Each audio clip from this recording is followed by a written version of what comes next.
صارحتكم بالمقطع اللي راح بانه انا غبي. واعذروني، هاي الفترة راح ابعد عن التيك توك، راح ابعد عنك يا تيك توك، ولكن مو هذا موضوعنا. الموضوع انه راح نموت جميعا بسبب الكثافة السكانية. بالعالم كله بيولد في اليوم الواحد 330 ألف طفل، وباليوم نفسه بيموت 166 ألف شخص، ولو حسبناها يعني احنا بنزيد باليوم الواحد 164 ألف شخص، ويعني جاء إلى الحياة في هذا العام 117 مليون طفل، وبنفس السنة مات 58 شخص، وهذا رقم كبير. فيعني ممكن يكون الغرب بيروج وبيدعم للمثلية الجنسية لهذا السبب، وإن دل هذا على شيء دل على أنه المثليين هن مجرد أداة. فيا مثليين روحوا ناموا، ما علينا. وهون بنجي للسؤال واللي هو كم تتسع الأرض؟ تتسع الأرض يا عزيزي ل10 مليار شخص فقط.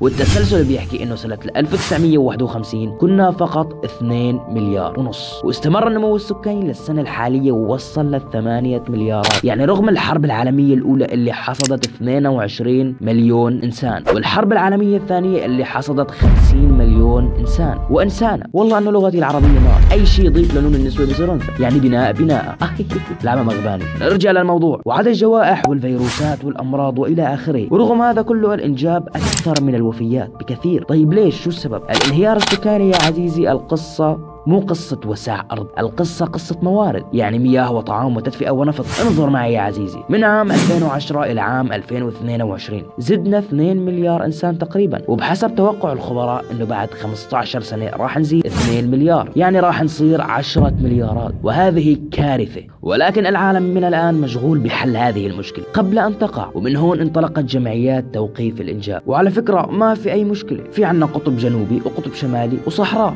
ممكن نظبطه ونسكن. خطأ خطأ خطأ، القصة مو قصة وسع أرض، بل هي قصة موارد. ليش عم نجرب نوصل للمريخ برأيك لحتى نحل هاي المشكلة؟ وإذا وصلنا الفيديو لل15 لايك راح أرجع وأجلد التيك توكيين.